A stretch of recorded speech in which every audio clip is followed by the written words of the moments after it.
Ya, nuhun. Ya, sekarang mungkin saya agak sedikit lebih cepat ya, teman-teman. Ya, kita berbicara mengenai Yitro yang mengunjungi Musa. Nah, jadi mungkin saya agak sedikit lebih tak ringkas lagi ya, Bapak Ibu teman-teman ya. Jadi di sini kita lihat bahwa Yitro imam di Midian Tua Musa. Sebenarnya dalam bahasa Ibrani ini sebenarnya memang diartikannya kan Kohen ya. Kohen ini memang diartikannya kan imam ya. Tapi bisa juga berarti pangeran. Tapi sebenarnya isu yang lebih urgent lagi dari itu adalah pertemuan ini diduga menurut ahli-ahli sebenarnya bukan kejadiannya itu bukan setelah keluaran 17. Tapi ini kan udah keluaran 18 ya, by the way. Ini tuh kejadiannya masih jauh ke depan, itu mungkin setelah kejadian di bilangan 10 gitu. Tapi kok bisa gitu? Kenapa kayak gini? Lanjut.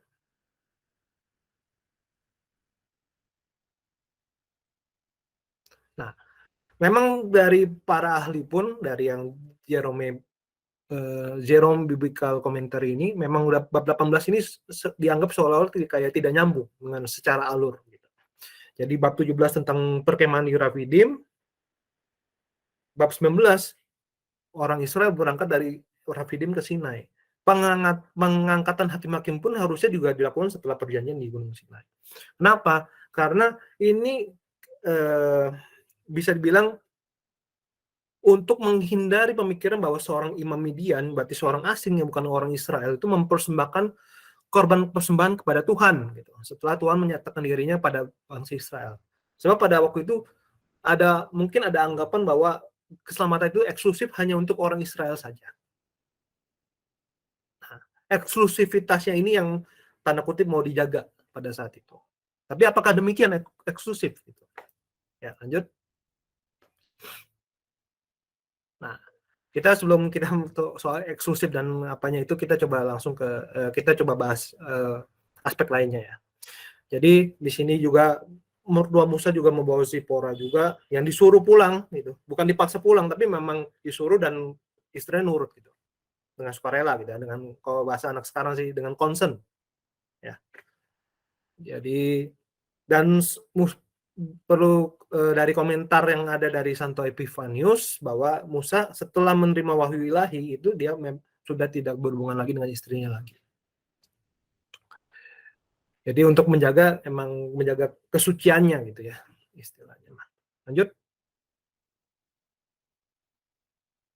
Nah, lalu dikatakan juga ikut juga kedua anaknya gitu.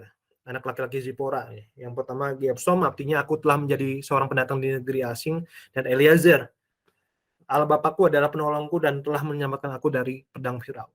Nah, jadi mesti sekalian nge-refresh lagi bahwa sebenarnya kan Taurat itu kan ada beberapa sumber ya. Salah satu yang terkenal adalah yang Elohis dan Yahweh. Sebenarnya ada 4 ya. Cuman ya yang biasanya 2, yang sering dipakai juga biasanya 2 nih. Elohis itu ngomongnya ada 2, maksudnya seperti yang kita baca ini. Yang sedangkan kalau sumber Yahweh itu dia menyatakan Gersomnya saja. Tapi ini mungkin detail yang mungkin kita bisa lihat nanti saja untuk sekarang. Lanjut. Nah, lalu kita menemui lagi juga tentang Gunung Allah gitu ya. Jadi kan Yitro, Musa dan anak-anak istri Musa semua sampai nih di tempat perkemahannya di dekat Gunung Allah. Gunung Allah ini bisa jadi Gunung Horeb ataupun Gunung Sinai. Tapi mesti dipahami juga bahwa dalam perjanjian lama Gunung Kudus Tuhan ini sebenarnya cuma ada 2. Jadi Sinai, tempat Allah menampakkan diri kepada Israel, dan Sion, tempat Allah bersemayam. Karena kita konteksnya tentang nanti Allah menampakkan diri dan semacamnya semua, itu jadi kemungkinan besar yang kita bahas ini adalah Sion.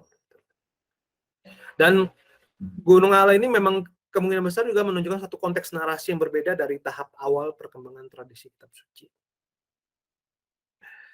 Dan ada kemungkinan juga nanti setelah peristiwa yang di Gunung Sinai ini sampai bilangan 10 ini, Nanti narasi perjalanan Israel ini melalui padang gurun ini nanti akan dilanjutkan dengan kedatangan mertua Musa yang kemungkinan terjadi untuk kedua kalinya. Lanjut. Nah, jadi mungkin ini kita sedikit bahas tentang bahasanya aja ya. Jadi, aku mertuamu Yitro datang kepadamu membawa istrimu berserta kedua anaknya. Sebenarnya yang dipakai yang lebih tepatnya adalah lihatlah gitu ya, ene gitu ya. Lihatlah maksudnya lihat nih aku datang ini maksudnya bersama keluargamu gitu. Jadi pada saat itu mungkin mereka masih belum bertemu secara langsung gitu ya.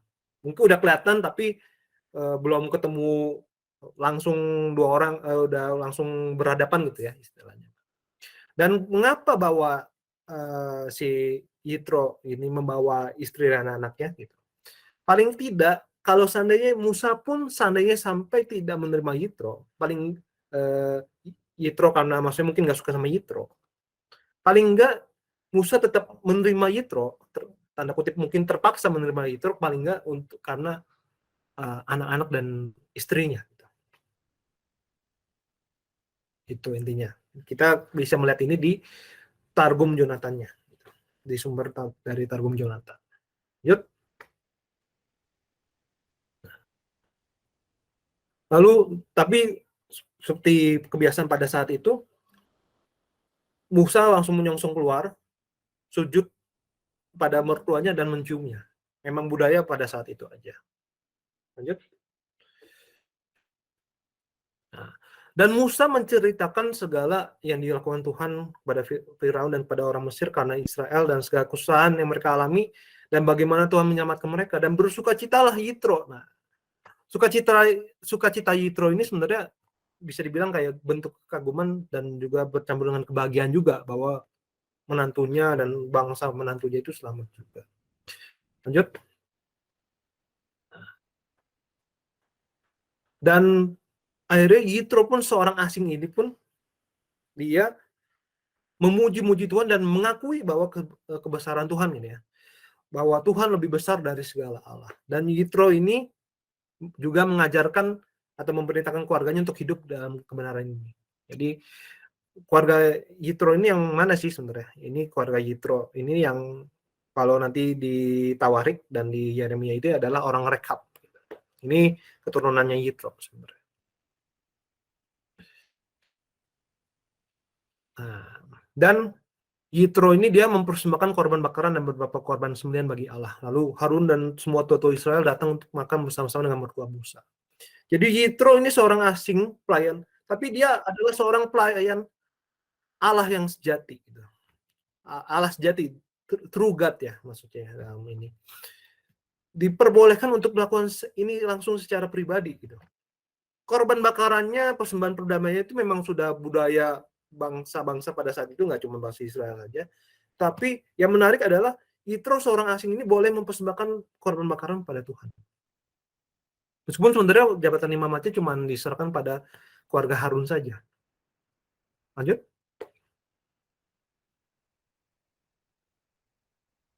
Nah, lalu kita lihat di hadapan Allah itu maksudnya gimana sih? Bisa jadi karena waktu itu altar atau tabernakelnya itu belum ada, itu bisa jadi cuman sebagai kiasan aja. Jadi maksudnya di dalam penghormatan kepada Allah. Jadi kayak in the name of God gitu ya. Di dalam nama Allah gitu. Nah, kurang lebih seperti itu. Atau bisa jadi karena kejadiannya itu terjadi pada akhir tahun, jadi perayaan tersebut dilakukan di depan tabernakel ya, di depan altar ya gitu. Dan menariknya lagi kita mesti menekankan lagi bahwa ini kalau orang asing memuji-muji Allah itu udah biasa. Tapi orang asing merayakan maksudnya memberikan persembahan korban bakaran dan perayaan makan bersama yang hanya dilakukan oleh orang Israel saja pada saat itu adalah sesuatu yang nggak biasa. Dan inilah yang menunjukkan suatu inklusivitas gitu, dalam karya penyelamatan Allah. Maksudnya gimana? Jadi Allah itu penyelamatan Allah itu tidak terbatas pada bangsa Israel aja, tapi kepada semua orang, termasuk bangsa asing yang memang percaya dan mengaku pada Allah. Gitu ya. Dan ini juga sesuai dengan apa yang Tuhan Yesus ajarkan. ke seluruh dunia. Jadikanlah semua bangsa muridku ya. Memang karena karya penyelamatannya itu memang seluruh dunia gitu. Nggak hanya terbatas pada bangsa Israel saja. Lanjut. Jadi kita mendapatkan kesimpulan bahwa pada zaman bangsa Israel, orang asing yang sungguh mengaku kebesaran Tuhan diperbolehkan untuk menyembah Tuhan bersama orang Israel. Dan kedua, bahwa karya penyelamatan Allah bersifat universal. Luar biasa ya. Kita akan masuk ke dalam poin terakhir pada malam hari ini. Lanjut. Pengangkatan hakim-hakim. Jadi seperti yang tadi kita lihat, sebenarnya Musa ini mengadili seorang diri. Jadi dari pagi sampai petang itu cuma dia doang yang sampai akhirnya Yitro-nya pun nanya, gitu, kenapa kamu sendiri aja? Ya, lalu Musa menjawab bahwa sebab bangsa ini datang padaku untuk menanyakan petunjuk Allah. Apabila ada perkara di antara mereka, maka mereka datang kepadaku dan aku mengadili mereka. Ya, mengadili antara yang seorang dengan yang lain. Lagi pula aku memberitahukan kepada mereka ketetapan-ketetapan dan keputusan-keputusan Allah. Ya, jadi maksudnya memang baik, tapi memang Musa ini memang bekerja hanya seorang diri saja. Lanjut.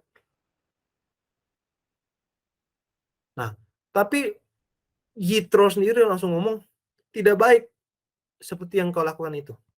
Jadi tidak baiknya itu memang tidak baiknya untuk Musanya juga, dan juga untuk bangsa Israelnya itu. Sama-sama tidak baik gitu. Kenapa? Karena engkau akan menjadi sangat lelah, baik engkau, baik bangsa yang beserta engkau ini, sebab pekerjaan ini terlalu berat bagimu, takkan sanggup engkau melakukannya seorang diri saja. Bahkan di dalam versi Inggris dikatakan lebih secara lebih keras adalah to outspend with foolish people, ya. Foolish, gitu. Bodoh gitu. Jadi yang tidak dapat ditolerir, gitu. Intolerable. Atau mungkin bahasa yang lebih bisa ini adalah perkara yang melelahkan gitu. Yang mungkin sia-sia ya istilahnya. Nah, lanjut. Nah, lalu jadi sekarang dengarkanlah perkataanku, aku akan memberi nasihat kepadamu dan Allah akan menyertai engkau. Nah, mesti dipahami bahwa gini. Jadi dari Santo Agustinus dia secara bagus Santo Agustinus menunjukkan seperti ini. Kita mesti ingat kalau Tuhan ini kan berbicara langsung dengan Musa. Berarti Musa itu adalah orang yang berkenan di hadapan Allah. Ya, Allah berkenan kepada Musa. Tapi Musa itu dengan bijaksana dan rendah hati tetap mendengarkan nasihat mertuanya, seorang asing gitu. Karena gimana ini? Karena dari manapun nasihat bijak tersebut berasal, kita nggak berurusan atau kita pribadi yang mengatakan nasihat tersebut tuh bukan yang pentingnya, tapi bahwa nasihat yang bijak itu berasal daripada Tuhan.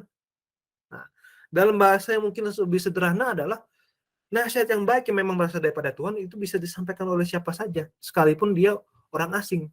Dalam konteks kita sekarang, sekalipun dia mungkin berbeda suku dan ras dengan kita, sekalipun dia mungkin bukan orang Kristen, mungkin beda gereja sama kita mungkin, tapi dia mengatakan suatu hal yang memang baik gitu, suatu nasihat yang maksudnya dengannya Tuhan memberikan nasihat pada kita gitu, dan itu tetap kita mesti dengarkan juga, karena memang bukan masalah siapa yang ngomong ya, tapi bahwa nasihat itu benar dan Allah yang menunjukkan nasihat itu. Lanjut. Nah, jadi kan diomong bahwa wakililah bangsa itu di hadapan Allah dan kau hadapkan perkara-perkara mereka kepada Allah. Dan haruslah engkau mengajarkan kepada mereka ketetapan-ketetapan dan keputusan-keputusan dan memberitahukan kepada mereka jalan yang harus dijalani dan pekerjaan yang harus dilakukan. Jadi maksudnya cerita ini apa sih sebenarnya? Jadi ini tuh semua menyiapkan Musa untuk pewahyuan perintah Allah di Gunung Sinai. Jadi biarkan bawahannya Musa yang mengawasi secara langsung perintah-perintah yang diberikan, tapi Musa itu dia fokus dan bebas untuk belajar rahasia spiritual untuk diajarkan kepada bangsanya.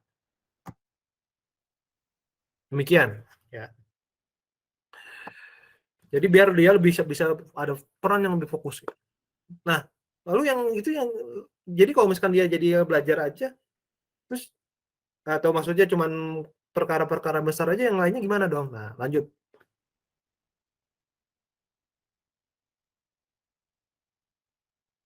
Ya, silakan. Nah, di samping itu kau carilah dari seluruh bangsa itu orang-orang yang cakap dan takut akan Allah, orang-orang yang dapat dipercaya dan yang benci kepada pengejaran suap. Tempatkanlah mereka di antara bangsa itu menjadi pemimpin 1.000 orang, pemimpin 100 orang, pemimpin 50 orang, dan pemimpin 10 orang. Maka segala perkara yang besar harus dilakukan mereka kepadamu, tetapi segala perkara yang kecil dialihkan mereka sendiri. Nah, ini maksudnya apa nih sebenarnya? Jadi ini sebenarnya intinya sih pembagian kekuasaan ya, kurang lebih seperti itu. Pembagian wewenang gitu. Urusan kecil ditangani sama yang kecil aja, tapi urusan yang besar ditangani sama yang besar. Prinsip inilah yang dinamakan dengan prinsip subsidiaritas. Otoritas yang lebih rendah untuk mengatur sehari-hari, yang otoritas yang lebih tinggi mengatur yang hal yang lebih penting lagi. Ini subsidiaritas dan diajarkan oleh gereja. Nah, lanjut. Nah, jadi disclaimer dulu ya teman-teman, Bapak Ibu. Jadi sosialisasi ini maksudnya adalah suatu proses yang mengarah kepada ideologi sosialisme. Jadi bukan sosialisasi yang dimaksud seperti sosialisasi demam berdarah gitu ya, atau sosialisasi vaksin booster di gereja gitu. Jadi jadi yang itu adalah yang dilawan tuh ideologi yang mungkin mengarah pada sosialisme gitu. Bukan sosialisasi demam berdarah di gereja ya. Jadi tidak apa-apa untuk sosialisasi demam berdarah di gereja. Karena itu bermanfaat. Sorry ini mungkin bercanda sedikit supaya kita bisa lebih rileks gitu ya.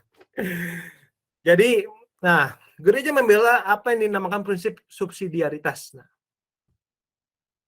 suatu kelompok masyarakat di tingkat yang lebih tinggi jangan mencampuri kehidupan internal ya, kelompok yang lebih rendah atau mengambil alih fungsi-fungsinya. Jadi dia membatasi campur tangan negara. Lembaga-lembaga sosial lebih besar tidak boleh mencampuri apa ya, atau langsung di take over aja tanggung jawabnya gitu ya.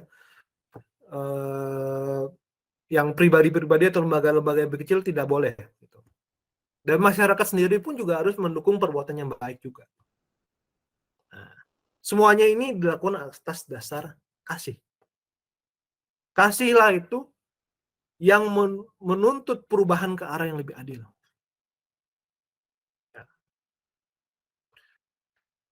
Nah, lalu apakah ya sosialisasi ini yang dilawan oleh apakah ini mungkin intermezzo ya dikit ya. Apakah gereja hanya melawan sosialisme saja? Lanjut. Pertanyaannya jawabannya tidak gitu. Lanjut. Jadi di ensiklik Paus Pius ke-11 ya, di Quadragesimo Anno, jadi arti literalnya tuh ke-40 tahun dalam rangka ulang tahun ensiklik Paus Leo 13, Rerum Novarum, atau hal-hal baru yang sebenarnya juga mencakup tentang buruh juga ya sebenarnya pada saat itu. Jadi memang di sini pun juga dituliskan juga mengenai kapitalisme, sosialisme, gitu, komunisme. Jadi memang gereja sendiri memang tidak mendukung sosialisme dan komunisme juga, tapi di sisi lain juga tidak mendukung kapitalisme secara bebas gitu ya. Jadi maksud yang kita yang lebih umum lagi, maksudnya gereja sendiri tidak mendukung ideologi-ideologi ekstrim, apapun itu. Dan puji Tuhan di Indonesia sendiri kita punya ideologi yang belum pindah ke sini, belum. Ideologi yang maksudnya mungkin bisa menunjang semua kebutuhan umum kita, yaitu yang kita namakan dengan Pancasila. Kita mungkin ya kita doakan saja semoga dalam bertambahnya umur negara juga pengembangan dan pengolahan nilai-nilai Pancasila sendiri juga bisa dilakukan seturut dengan kehendak Allah. Lanjut.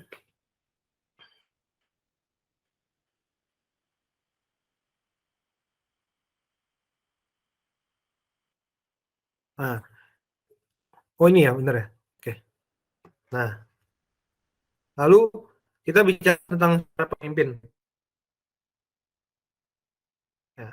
Jadi syarat pemimpin sendiri secara jelas tidak boleh yang bisa menerima suap gitu. Jadi biar mereka tuh tidak bisa disuap untuk mengubah keputusan yang adil gitu. Nah, di sini yang orang yang dimaksud itu orang yang seperti apa sih? Orang yang memang bijak, berkecukupan dan tidak memiliki kepentingan apa-apa harus ditunjuk menjadi pemimpin.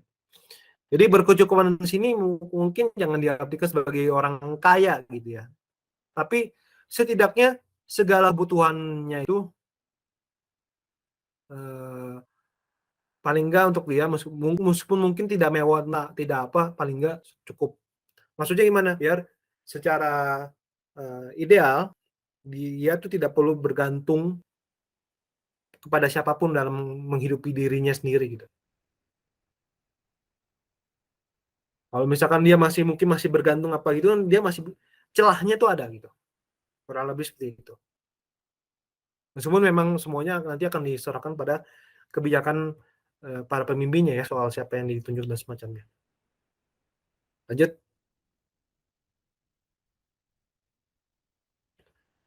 Nah, dan kita lihat bahwa ini pentingnya bimbingan Allah gitu. Jika engkau berbuat demikian dan Allah memerintahkan hal itu kepadamu. Nah, Yitro ini tidak ingin nasihatnya diikuti sampai Allah memerintahkan hal tersebut. Nah, jadi memang tetap Yitro menekankan bahwa kalau Allah tidak boleh, ya kamu jangan lakuin nasihat saya. Tapi kalau misalkan memang Allah mengizinkan, merestui, ya kamu baru lakuin tindakan saya, nasihat dari saya. Nah, lalu juga tujuan ini adalah biar Musa mempunyai waktu untuk berbicara dengan Allah, bisa menjaga dirinya sendiri, maksudnya maksudnya jadi sehat gitu ya. Kalau orang sekarang mah bisa jadi sehat, bisa maksudnya kan kadang kita mah overwork gitu ya, kerja berlebihan sampai tahu-tahu kita nggak bisa menjaga diri kita sendiri. Nah, maksudnya tuh dalam konteks seperti itu maksudnya menjaga diri sendiri itu. Dan juga bisa menjalankan urusannya dengan lebih baik lagi. Lanjut. Lalu Musa pun langsung mendengarkan perkataan mertuanya itu dan dilakukannya segala yang dikatakannya. Dan Santo Yohanes Chrysostomus pun mengatakan bahwa tidak ada orang yang lebih rendah hati daripada Musa. Musa pemimpin bangsa yang lebih besar, menghajar Firaun dan orang-orangnya, mujizat dan hal-hal ajaib di Mesir, Laut Merah, padang gurun dipuji-puji, tapi tetap merasa biasa-biasa aja ya. Enggak tiba-tiba ngomong, Papa, ya kan orang manggil mertua ya Papa ya, sama-sama Bapak gitu ya. Papa tahu nggak saya tuh pemimpin bangsa besar? Papa kenapa ujuk-ujuk datang-datang tahu-tahu ngomong gini ke saya? Emang Papa lebih tahu kan? Tapi Musa tidak melakukan hal itu. Gitu. Ya. Dan seperti kata di kitab bilangan juga bahwa adapun Musa ialah seorang yang sangat lembut hatinya, gitu. Lebih dari setiap manusia yang ada di atas muka bumi. Jadi sedemikian lembutnya gitu. Sampai maksudnya ya udah, oh bagus nih nasihatnya, ya udah saya laksanain. Meskipun gitu pun orang asing gitu kan. Dan meskipun Musa udah jadi uh, tokoh yang besar gitu, tapi enggak, tetap dilaksanakan gitu. Lanjut. Nah, lalu juga komentar yang lainnya adalah dari dari Hayduk sendiri ada juga petugas lain seperti yang dinamakan mungkin Grammatoi Sagogeis gitu ya. Itu sebagai lektor atau penulis untuk memberikan mungkin permintaan atau suatu apa yang tertulis gitu ya. Dan perkara yang diadili pun bisa perkara duniawi ataupun yang perkara religius gitu ya. Dan ada juga sistem banding juga ya.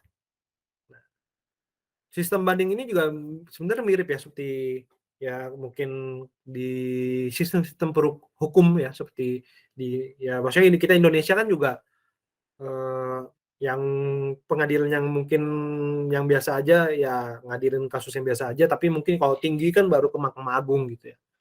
Dan banding ke Mahkamah Agung dan semacamnya semua. Kurang lebih sama seperti itu. Dan itu nggak cuma di Indonesia, tapi juga di yang lainnya juga. Lanjut. Lalu Musa membiarkan mertuanya itu pergi dan ia pulang ke negerinya. Jadi, nah tapi sini kalau kata beberapa ahli gitu ya, ada dua kemungkinan. Ada dia meninggalkan Hobab anaknya sebagai penasihat, atau dia pergi untuk sekian waktu dan kembali lagi nanti di bilangan 10. Tapi ya nggak tahu ya, yang mana yang ini. Karena memang dalam kita studi Alkitab ini memang kita banyak berbicara dengan kemungkinan-kemungkinan. Agak susah untuk ngomong pasti ini, nggak susah. Nah, Musa sendiri mencontohkan bahwa tua-tua pun mungkin sudah jabatannya sudah tinggi pun ya tidak boleh meremehkan nasihat dari siapapun. Tokoh-tokoh yang udah penting, kalau nasihatnya itu memang baik, meskipun dia mungkin diucapkan oleh seorang anak kecil, seperti yang Santo Agustinus ya, ceritanya Santo Agustinus, ya harus diterima. Meskipun mungkin dia bukan siapa-siapa, tapi kalau nasihatnya itu memang baik, ya kita tidak terima. Mungkin kalau kita melihat, bahkan kalau di ilmu logika sendiri ya, ada yang namanya ad hominem gitu. Pernyataannya tidak diterima gara-gara kita ngeliat siapa pribadinya gitu. Itu termasuk kita cacat logika ya teman-teman. Sesat berpikir ya, sesat pikir. Jadi Musa mencontohkan hal demikian gitu ya. Maksudnya dia tetap mendengarkan nasihat orang lainnya juga. Lanjut. Jadi nasihat baik yang berasal dari Allah bisa disampaikan oleh siapapun. Prinsip subsidiaritas mempersiapkan Musa untuk menerima pewahyuan ilahi. Oke, kita lanjut. Jadi saya sekarang review ya. Jadi di asal-usul Masa dan Meriba, gunung batu yang memancarkan air merupakan lambang mistik Kristus, mencobai Allah berarti melakukan kasih dan kebaikan Allah pada umat manusia.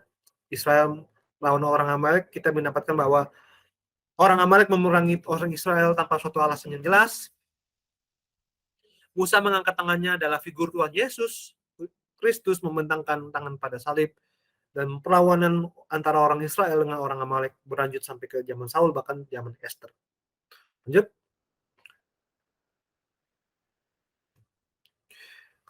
Lalu juga kita melihat ketika Yitro mengunjungi Musa, apa yang kita dapatkan? Pada zaman bangsa Israel, orang asing yang sungguh mengaku kebesaran Tuhan diperbolehkan ya untuk menyembah Tuhan bersama orang Israel, dan bahwa karya penyelamatan Allah itu bersifat universal untuk semuanya. Lalu mengenai pengangkatan hakim-hakim, kita mendapatkan bahwa nasihat baik yang berasal daripada Allah bisa disampaikan oleh siapapun. Prinsip subsidiaritas mempersiapkan Musa untuk menerima pewahyuan ilahi. Semoga demikian. Tuhan memberkati. Silakan, Leo. Oke, saya rasa tidak ada tambahan pertanyaan ataupun juga kesaksian ya. Ini bisa kontak kami, PDF materi JSHOP juga bisa didapatkan di bit.ly materi JSHOP, YouTube rekaman JSHOP, House of Praise Bandung, youtube.com, Instagram house.of.praise. Pengumuman setiap Selasa kita persekutuan doa offline. Kemudian kita akan bertemu lagi di tanggal 1 Desember, just online. Kita membahas mengenai Tuhan di Gunung Sinai dan ke-10 firman. Sebelum kita akhiri, kita berdoa. penutup. Dalam nama Bapa dan Putra dan Roh Kudus. Amin.